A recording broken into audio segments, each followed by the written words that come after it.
Cultura do catch-up. Catch-up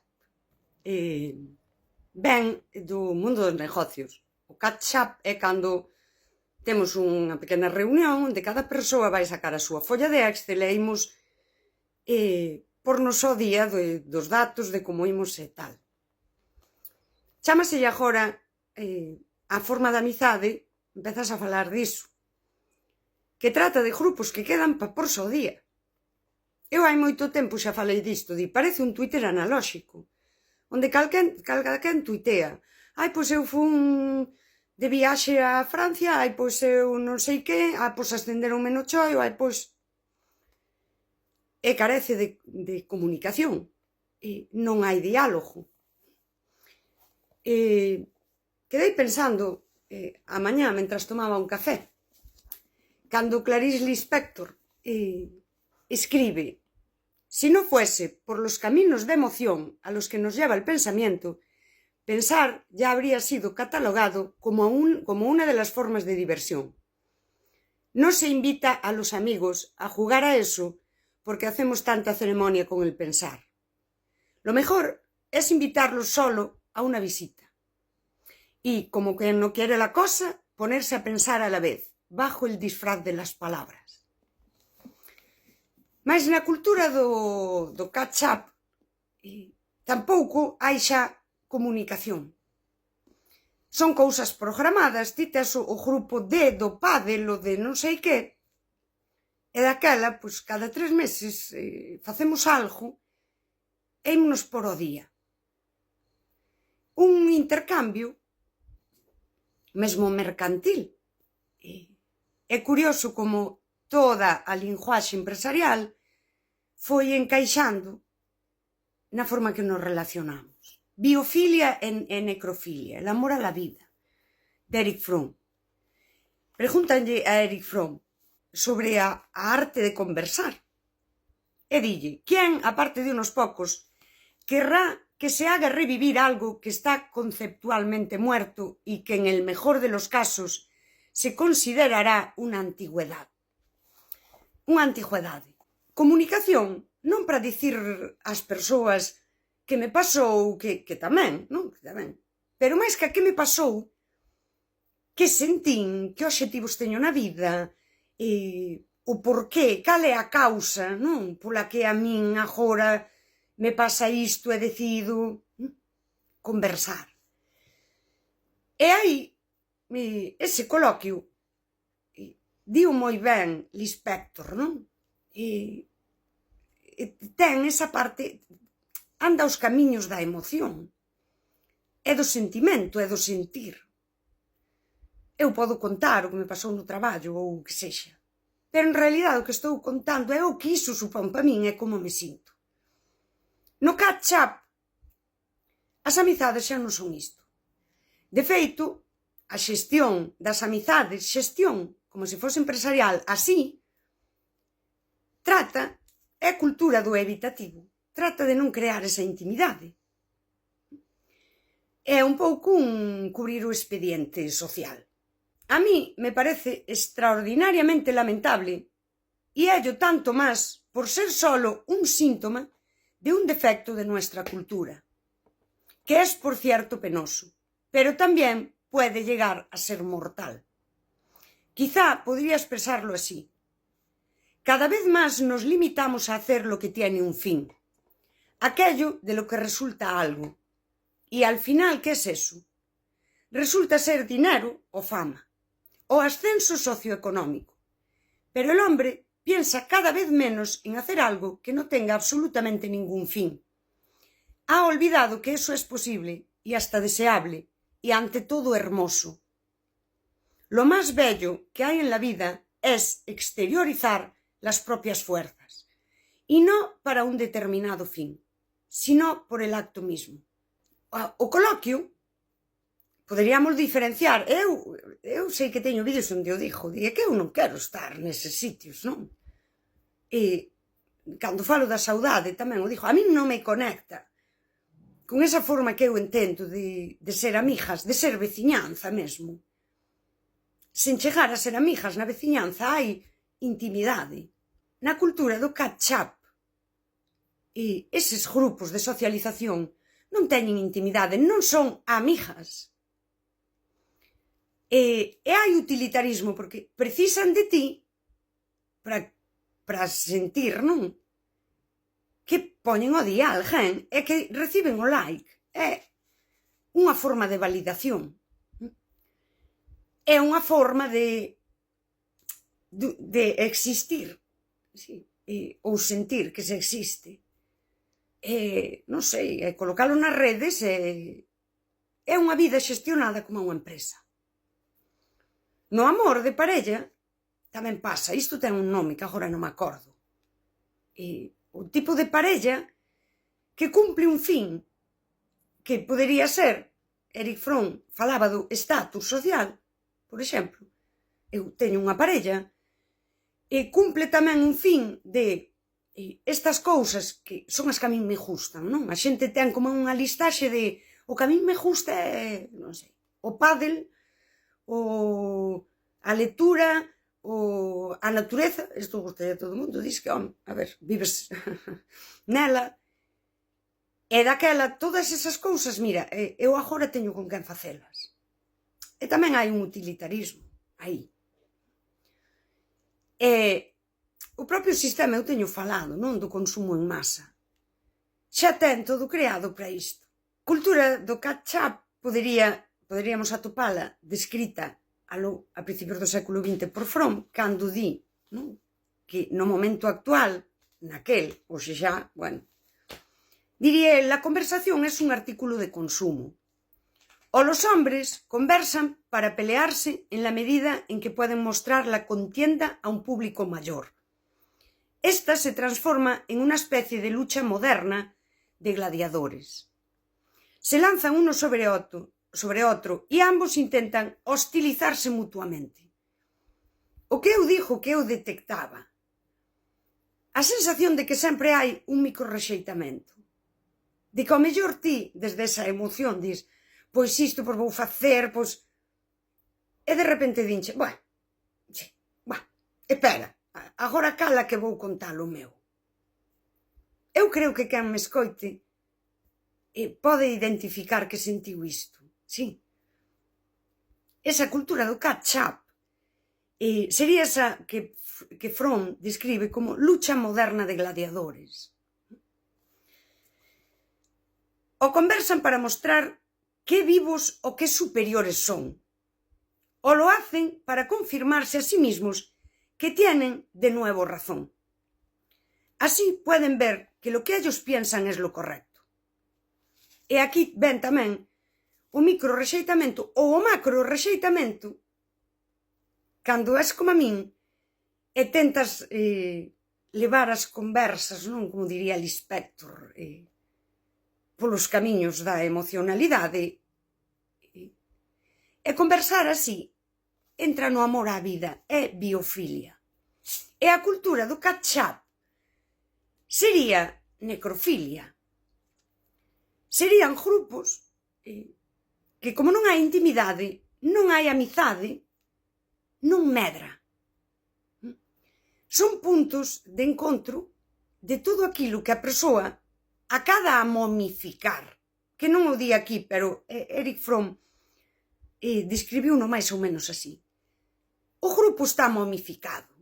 A parella está momificada. Esta mecanización, Eric Fromm diría que o problema a futuro, non, case como vendo a actualidade, non era que as persoas poidesen ser escravizadas por un gran dictador.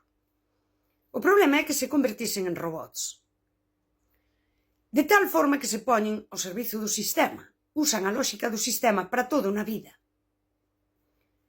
O ocio, hoxe, é ese consumo en masa do que eu falo. O teu ocio sirve ao sistema. Ponse aí desde a crenza de que é a túa elección libre. A conversa no catch-up, cando parece fonda, non o é. Eu isto teño visto en observación, non o é. Agora, que lle dei así varias voltas a Ramón Piñeiro, é intelectual naquel sentido que Ramón Piñeiro nos avisa. Tende á universalización. E isto pode deshumanizarnos. Non é que o intelectual nos vai a deshumanizar en por sí, mas se non sentimos, sí que nos deshumaniza. E aquí sí que me volve encaixar outra vez Ramón Piñeiro. El tamén ten esa advertencia, non? En Filosofía da Saudade. O intelectual. E aí é onde eu tamén sempre atopaba, joder, estamos aquí e parece que decimos moita cousa, tío, pero eu sí que o sentía, non? Ese cinismo ilustrado. A persoa está dicindo todo iso, pero non está pondo o que sinte ante o seu propio discurso. Ter moitas lecturas, moita formación, ter ese intelecto rico no sentido que o sistema lle interesa, se non o sintes, como di Ramón Piñeiro, non val de nada. Kant tamén diría que todo ese coñecemento debe servirnos para a experiencia. Cando ti o integras e vives de acordo con ese teu discurso intelectual, aí humanízaste. Ramón Piñeiro diría, tes que sentilo. Todo ese discurso intelectual tes que sentilo. Escribe Erich Fromm. Naturalmente, si uno quiere divertirse con la conversación, se cae en la mera charla. El diálogo requiere concentración. Si un hombre no tiene mucha vida interna, tampoco la tendrá su conversación. Pero hay muchos hombres que podrían llegar a tener mucha más vida si no se angustiaran ante la perspectiva de salir de sí mismos, de mostrarse, de soltar las muletas que creen necesitar para no encontrarse repentinamente ante la nada. Es decir, solo consigo mismos y con outro. Saudade. A saudade de Ramón Piñeiro tamén plantexa isto desde outra maneira, sí? Atoparse sós consigo mesmos xa en sí, ese paso para poder despois conectar ca saudade e co outro, porque efectivamente somos frente ao outro. Aquí Erich Fromm, en El miedo a la libertad, sí que falaría de como a liberdade aparece frente a outra persoa, frente ao mundo. A liberdade require que non buscas nada. A arte de conversar é polo feito, polo prazer de expresar o que ti pensas. E tamén, cando a min me din para que faz estes vídeos que non lle interesan a case ninguén e tal, polo prazer de expresarme.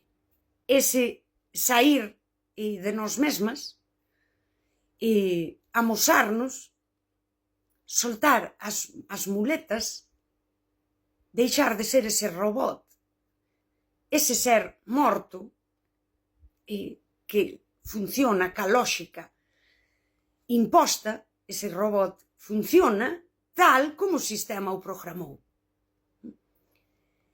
Ese é o medo á liberdade. O medo á liberdade é o medo a funcionar como a ti che nace funcionar, amosarte humana co risco, precisamente, e máis nun mundo así, de que te magoen xusto, iso que chaman vulnerabilidade, non? Que te magoen xusto porque ao amosarte saben onde che dói.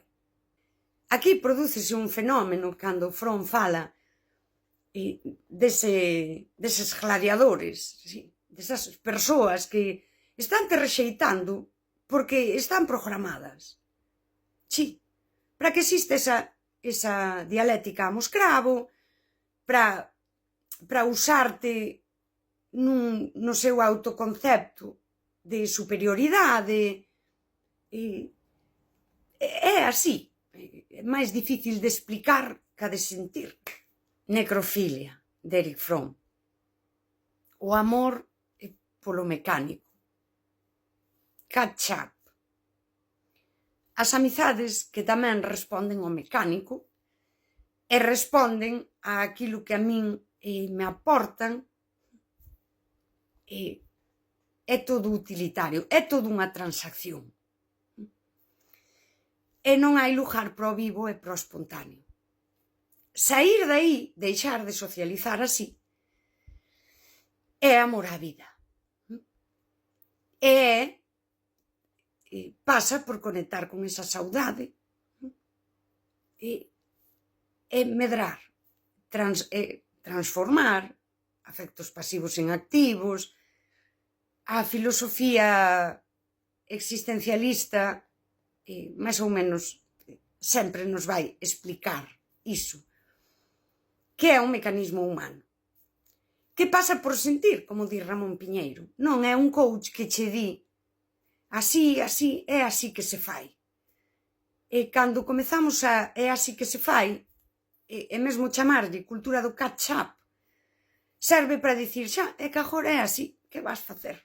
Seguir viva nun mundo que te quere conxelar, momificar, o grupo quere te momificar, o maromo quere te momificar, todo é mecánico e falto de espontaneidade. Ia decir predecible, pero precisamente predecible non é. Non o é, é mecánico. O predecible nos vínculos tamén ten que ver co sentir. Por exemplo, coa seguridade que a min me dá un vínculo, de saber que a persoa lle importa, que mañán pasa un drama en que sexa unha merda e a persoa está aí para escoitalo, para abrazarme e para permitir que eu saia de min, que me amose e coloque aí o que eu son. É seguir amando a vida neste tipo de socialización. É un reto, e tamén Erich Fromm falou, é unha pequena revolución. É difícil porque todo o tempo querente conxelar, querente momificar, non queren verte viva, espontánea. E a iso chamanlle intensidade, ou chamanlle precisamente control, porque me queres ter o día de todas as cousas, os 3000 estados de ánimo que tiveches na semana, e chamanlle control, pero é xusto o contrario. O control pasa por isto é o que toca, isto é, sí. Na parella mesmo, cando falan de migajera, máis que a migajera, é unha persoa que quere estar viva e alguén estálle programando. Agora tal, agora non toca, sí. É un expediente todo. Pero eu creo que se pode facer a revolución de estar viva, sí. E chamaranche tola, a min tamén mo chaman, pero que merda, a min que me importa o que os robots me chamen tola.